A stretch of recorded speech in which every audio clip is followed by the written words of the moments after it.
नमस्कार, आप सुन रहे हैं झारखंड नामा। आज हम आपको ले चल रहे हैं झारखंड के पाकुड़ जिले में, जहां सरकार की एक महत्वाकांक्षी योजना भ्रष्टाचार के गहरे तालाब में गोते लगाती दिख रही है। एक तरफ उपायुक्त के तेज निरीक्षण और जिले को नंबर 1 का तमगा, तो दूसरी तरफ जनता के पैसों की खुली लूट। आखिर ये कैसा विरोधाभास है?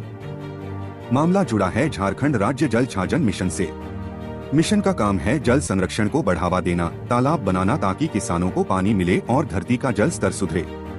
लेकिन पाकुड़ में इस मिशन की करतूतें अब एक एक कर सामने आ रही हैं। हमारी टीम ने हिरनपुर प्रखंड के खजुरागा गांव का दौरा किया। यहां जल छाजन विभाग की तरफ से एक तालाब निर्माण की योजना चल रही है।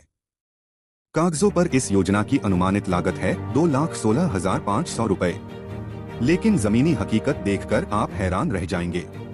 ग्रामीणों का सीधा आरोप है कि यह तालाब निर्माण नहीं बल्कि भ्रष्टाचार का एक जीता जागता स्मारक है। सबसे बड़ा सवाल तालाब की गहराई को लेकर है। लोगों का कहना है कि खुदाई सिर्फ नाम के लिए की गई है, जिससे न तो पानी रुकेगा और न ही किसी का भला होगा।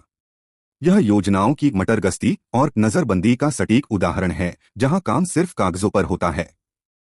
और सुनिए, भ्रष्टाचार की जड़ें कितनी गहरी हैं, इसका अंदाजा इसी बात से लगाइए कि इस योजना को शुरू करने से पहले मौके पर कोई साइन बोर्ड तक नहीं लगाया गया।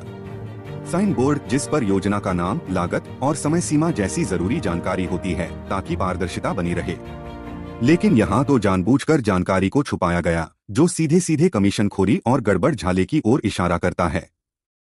सबसे चौंकाने वाली बात तो यह है कि यह सब उस जिले में हो रहा है जहां के उपायुक्त अपने तेज निरीक्षण के लिए जाने जाते हैं। जब अधिकारी इतने सक्रिय हैं, तो फिर ये भ्रष्टाचारी कैसे जनता के जज्बात और सरकारी तंत्र से खिलवाड़ कर रहे हैं? आखिर जिम्मेदार कौन है? स्थानीय लोग दबी जुबान में कहते हैं कि इस विभाग की कई योजनाओं पर ग्रहण लगा हुआ है, लेकिन जांच करने वाले अधिकारी ही इन भ्रष्टाचारियों के लिए केतु बनकर उन्हें संरक्षण दे रहे हैं। अब सवाल उठता है, 1. क्या जिला प्रशासन इस गड़बड़ झाले पर कोई कड़ा रुख अपनाएगा? 2. क्या उस तालाब की गहराई की निष्पक्ष जांच होगी? 3. और सबसे बड़ा सवाल, उन अधिकारियों पर कार्रवाई कब होगी जो इस भ्रष्टाचार के खेल में शामिल हैं? यह सिर्फ एक तालाब का मामला नहीं है, यह जनता के विश्वास का, सरकार की साख का और उन गरीब किसानों की उम्मीदों का मामला है, जिनके लिए ये योजनाएं बनाई जाती हैं।